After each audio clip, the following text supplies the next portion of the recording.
नमस्कार, मैं हूं शशांक। आप देख रहे हैं S24। आइए देखते हैं खबरें विस्तार से। भोपाल में एक प्रेस कॉन्फ्रेंस की गई जिसमें मृणाली सिंह सेंगर ने चुनाव आयोग को शिकायत की कि मेरे पास 300 लोग हैं जिन्होंने अपनी गोपनीयता भंग करते हुए मुझे लिखित में आवेदन दिया है।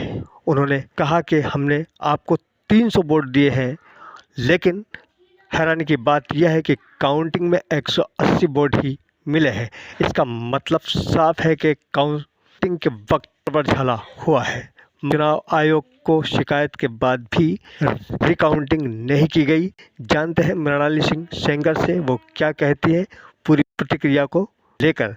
NH12 क्रिएटिव वुमेन क्लब और उद्यमिता विकास द्वारा महिला जागरूकता कार्यक्रम किया गया, जिसमें महिलाओं को बिजनेस करने के बारे में बताया गया और सरकारी सहायता के बारे में बताया गया और उन्हें सर्टिफिकेट भी संस्था की तरफ से दिए गए। आइए जानते हैं इसके मालवी की खास रिपोर्ट। मृणाली सिंह सेंगर को सुनते हैं, इसके बाद हम चलेंगे अंशुल गुप्ता के पास, वो क्या कहती है इस पूरे कार्यक्रम को लेकर। S24 के लिए SK मालवी की ये खास रिपोर्ट। नहीं की गई। मैंने बोला उनसे कि आप जो पर्चियां हैं ना 380 बूथों की, उन पर्चियों को काउंटिंग करिए, सारी पर्चियों को। तो चुनाव आयोग मुझे कह रहे हैं कि हम नहीं करते हैं, 5 की करते हैं और हमारा ऐसा नियम है कि हम 5 ही करते हैं। तो नियम किसने बनाया? आप ही लोगों ने नियम बनाए हैं ना, तो नियम को बदलिए। जब कोई प्रत्याशी उससे संतुष्ट नहीं है तो उसके लिए आपको सोचना तो पड़ेगा। आप पूरी पर्चियों का काउंट करिए, तब जाके माना जाए। मेरे लिए तो ये चुनाव शून्य है। मैं मतलब इस चुनाव की न मैं चुनाव के जीते हुए प्रत्याशी को कुछ समझती हूँ और ना ही चुनाव की प्रतिक्रिया को कुछ समझती हूँ, क्योंकि वो तो समझ में नहीं आ रहा। जनता भी इस चीज़ को बहुत आवाज़ उठा रही है कि क्या चीज़ है, सवाल उठा रहे हैं लोग। लगभग 10-15 हज़ार लोग तो बीएचएल के हैं ही आपके साथ।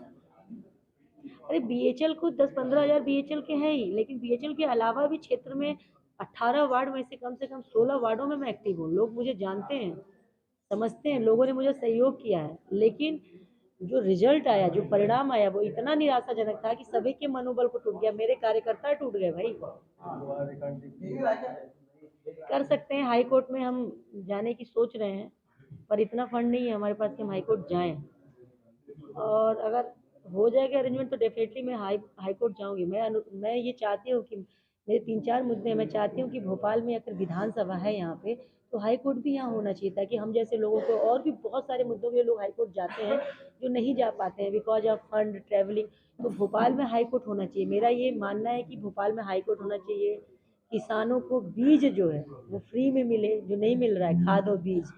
और ठेका पद्धति बंद कर देना चाहिए। इससे लोगों में बहुत ज़्यादा मतलब परेशानी हो रही है, क्योंकि उनको नौकरी कंफर्म ही नहीं है। नौकरी कर रहे हैं पर किसी काम की नहीं है। 3-4 मुद्दे हैं, मैं अभी इन पे करूँगी वार्तालाप। ऐसा नहीं है कि मैं इन मुद्दों को छोड़ दूँगी। मैडम ये बताएं, अभी तक आपने निर्वाचन आयोग, मध्य प्रदेश और भारत सरकार को इस संदर्भ में लिखित में शिकायत की है कि ये चुनाव आयोग की मनमानी है, इस संदर्भ में हम मीडिया को मैंने चुनाव आयोग के उसी दिन दिया था जब काउंटिंग हो रही थी, कि मुझे सारी पर्चियां काउंट करके दीजिए। तो जो रिटर्निंग ऑफिसर थे उनने ये बोला था कि हम नहीं कर सकते हैं। और मैंने बोला मैं हाई कोर्ट जाऊंगी। बोले बिल्कुल जा सकती हैं, आप जाइए। तो चुनाव आयोग तो सीधा चैलेंज बोलता है कि आप जाओ, समस्या लेके जाओ हाई कोर्ट, हमसे कोई मतलब नहीं है। और कोर्ट में क्या हुआ, ऐसा मानना है लोगों का कि आपको लाइन लगाने पड़ेंगे, आपको पेशिया करना पड़ेगा। तो मेरा यही तो सरकार से अनुरोध है और कोर्ट से अनुरोध है कि भाई अगर इस तरह के मुद्दे आपके पास आ रहे हैं तो आप इनको तुरंत सॉर्ट आउट करिए। पेंडिंग मुद्दों को, इन मुद्दों को पेंडिंग रखने का कोई मतलब ही नहीं। मुझे पता चला अभी कि कोई किसी ने केस लगाया था, तो उसको 6 साल बाद वो जीता प्रत्याशी। 6 साल बाद जीत के वो क्या करेगा?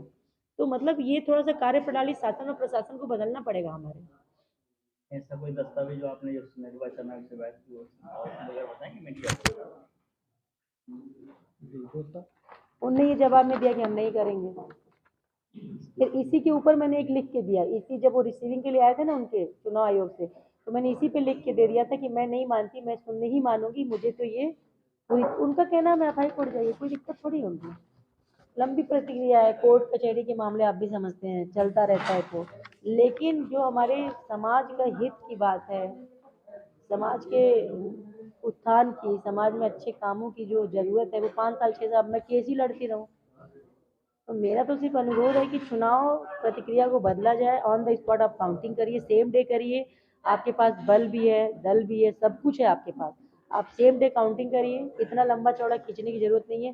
तो क्या हमारे जैसे लोगों को संतुष्टि रहेगी, हारे ना हारे, लेकिन संतुष्ट नहीं है। क्यों? क्योंकि जिस तरह का रिजल्ट है वो हमें असंतुष्ट कर रहा है, उससे हम संतुष्ट नहीं हो रहे हैं। आप वॉलेट पेपर पे कराइए, मशीनों को बंद करिए। कुछ मशीनें तो, जो लोग काउंटिंग में थे बता रहे थे, कुछ मशीनें तो बैटरी किसी की बहुत हाई थी, तो कुछ चालू थी, तो कुछ भी हो रहा था। लेकिन प्रत्याशी का फोटो तो आ रहा था, प्रत्याशी को वोट दे रहा था उसका। हाँ, वो बाकायदा उसका चुनाव चिन्ह भी, तो वही उसी पर्ची की मैंने काउंटिंग की बात की कि वो सारी पर्ची काउंट की जाए।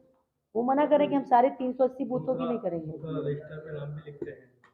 हाँ, तो ये सब मिलान करना पड़ेगा। ये सब चीजें, ये क्या होगा, हाई कोर्ट में होगा। लेकिन मेरे पास तो साक्ष्य है सर, 300 लोगों ने अपने वोटर आईडी के साथ साइन करके दिया कि मैडम हमने आपको वोट दिया। जब 300 लोग अपनी गोपनीयता भंग करके मेरे साथ जुड़ रहे हैं, तो 180 वोट कैसे मिल सकता है, आप बताइए ना। इसी बात का विवाद है मेरा, इसीलिए आज मैं यहाँ बैठी हूँ आके।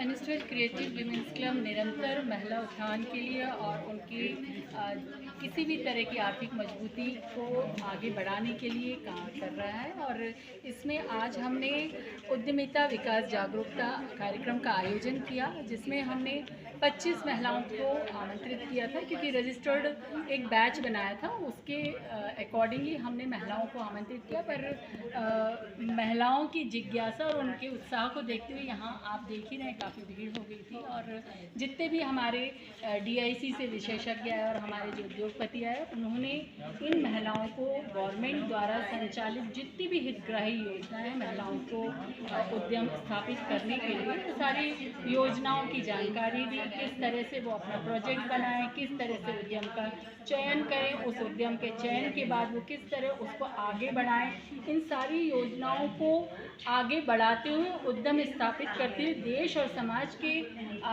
जो GDP है उसमें अपना योगदान किस तरह कर सकती, इन सभी चीज़ों की बहुत अच्छी एक चर्चा भी हुई, विचार विमर्श भी। और महिलाओं ने अपनी इन चर्चाओं में काफ़ी चीज़ें ऐसी निकल के आई कि अब हमको ऐसा लग रहा है कि महिलाओं को अगर बहुत अच्छी जानकारी मिले तो ये महिलाएं भी किसी भी बहुत बड़े उद्योग को स्थापित करके आगे संचालित कर सकती। क्योंकि जब मैं महिलाओं को देखती हूँ तो उन्हें कहीं ना कहीं ये मुझे लैकिंग लगती है, मुझे कहीं ना कहीं ये जानकारी का अभाव लगता है कि महिलाओं को सरकार द्वारा संचालित उनकी हितग्राही योजनाओं के विषय में पता ही नहीं होता है। तो यही सब देखते हुए अनस्टेड क्रिएटिव विमेंस क्लब ने ये आज का सेशन आयोजित किया, जिसमें उद्यमिता विकास जागरूकता कार्यक्रम को हम निरंतर आगे बढ़ाते हुए और भी कई योजनाओं को इन तक पहुंचाएंगे और उन योजनाओं का ये लाभ उठाते हुए अपनी आर्थिक मजबूती को सुनिश्चित करेंगे।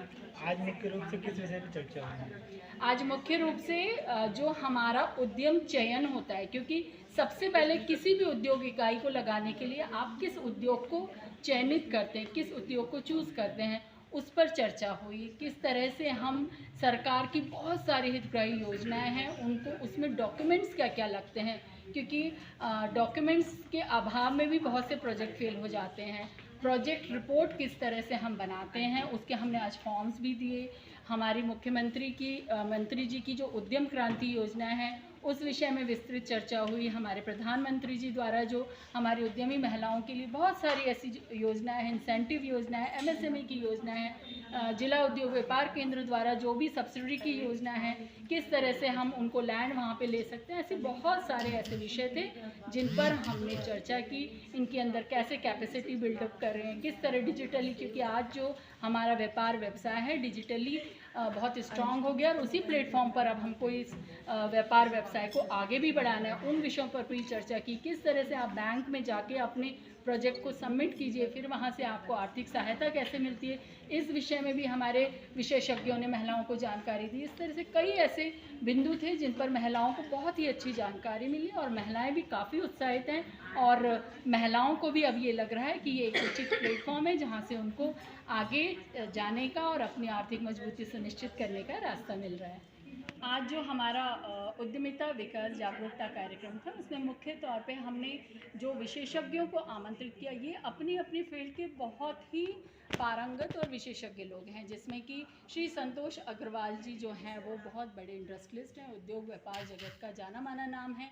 उनको आज हमने अपने मोटिवेटर के रूप में आमंत्रित किया था। श्री मोहन चतुर्वेदी जी जो रिटायर्ड वरिष्ठ महाप्रबंधक जिला व्यापार उद्योग केंद्र के भोपाल के जो विशेषज्ञ आए थे, उन्होंने सरकार की बहुत सारी योजनाओं पर प्रकाश डाला। हमारे रमेश गहवाल सर हैं, ये भी सेवानिवृत्त वरिष्ठ महाप्रबंधक DIC रहे हैं। इन्होंने भी महिलाओं को गवर्नमेंट की जितनी भी हितग्राही योजनाएं हैं उद्योग व्यापार से रिलेटेड उन विषयों पर जानकारी दी। तो ये सभी यहाँ आए और महिलाओं को बहुत अच्छी जानकारियों से लाभान्वित किया। इसके लिए NSTL क्रिएटिव वीमेंस क्लब इनका दिल से आभार प्रकट करता है। उद्योग खोलना तो खैर मुश्किल भी और आसान भी है, लेकिन उसके खोलकर उसको बनाए रखना बहुत मुश्किल होता है। उसको उद्योग किसी भी उद्योग को खोलकर बनाए रखना बहुत मुश्किल होता है और कई लोग कर्ज में डूब जाते हैं और वो उद्योग बंद कर देते हैं। उसके लिए किस तरह से मोटिवेट करेंगे? उसके लिए किस तरीके से मोटिवेट करेंगे आप? नहीं, देखिए खास तौर पर जो ब्रेकडाउन होता है, इंडस्ट्री बंद होती है, वो फाइनेंस के अभाव में। और अब सरकार ने और बैंकों ने ऐसी स्कीम्स बनाई हैं जिसमें कि जो लिमिट्स उनको दी गई हैं उन लिमिट्स को इंक्रीज कर देते हैं, बंद नहीं होना चाहिए। कोई भी आप देखेंगे कि स्मॉल स्केल या लार्ज स्केल इंडस्ट्री की सरकार की ये कोशिश रहती है कि बंद नहीं। और मैं नहीं समझता कि अभी हाल में कोई ऐसी इंडस्ट्री हो जो बंद हो, तो उसका रिवैल्यूएशन करके किसी तरीके से उनको फाइनेंस की ज़रूरत होती है तो फाइनेंस करते हैं, रीफाइनेंस करते हैं। तो इंडस्ट्री को बंद करने का सरकार का कोई सवाल नहीं होता। तो सरकार नई यूनिट्स को प्रमोट करने के लिए, जो आज वर्कशॉप थी, किस तरीके से नई यूनिट्स लगाए जा सकते हैं, तो वो उसके लिए आज ये वर्कशॉप की है। और आगे भी ये संस्था इस तरह के प्रोजेक्ट करती रहेगी, वर्कशॉप करेगी, जिससे कि ज़्यादा से ज़्यादा लोग इसका लाभ ले सकेंगे और नए उद्योग स्मॉल स्केल में SME में डाल सकेंगे। शहरी के साथ साथ ग्रामीण क्षेत्रों में भी लागू है, क्योंकि ग्रामीण अंचल की महिलाएं हैं वो इन योजनाओं के अंदर अपना लाभ प्राप्त कर सकते हैं। जैसे प्रधानमंत्री रोजगार सृजन कार्यक्रम में यदि उद्योग क्षेत्र के अंदर 10 लाख से कम तक का ऋण है और सेवा में 5 लाख से कम का ऋण है, तो उसमें कोई शैक्षणिक अर्हता की ज़रूरत नहीं है और आयु का भी ऐसा बंधन नहीं है। तो कोई भी महिला अगर बिना पढ़ी लिखी भी है तो वो इसके अंदर लाभ प्राप्त कर सकती है। हाँ, यदि 10 लाख से अधिक निर्माण इकाई में ऋण लेना है या सेवा इकाई में 5 लाख से अधिक का ऋण लेना है तो उसमें जरूर न्यूनतम शैक्षणिक अर्हता 8वीं उत्तीर्ण होना चाहिए। यदि आप S24 की खबरें देखना चाहते हैं तो गूगल पर टाइप करें S24x7। आज के लिए इतना ही, अब दीजिए मुझे इजाज़त। नमस्कार। बिटिया की शादी हो या बेटे की बारात, बर्थडे हो या सगाई की रस्म, मेहंदी हो या हल्दी की रस्म, उबटने से लेकर वलीमे तक, फलदान से लेकर रिसेप्शन तक, हम रखेंगे आपका ख्याल। Videography, photography, album design, documentary film, ad film, video song, all events coverage के लिए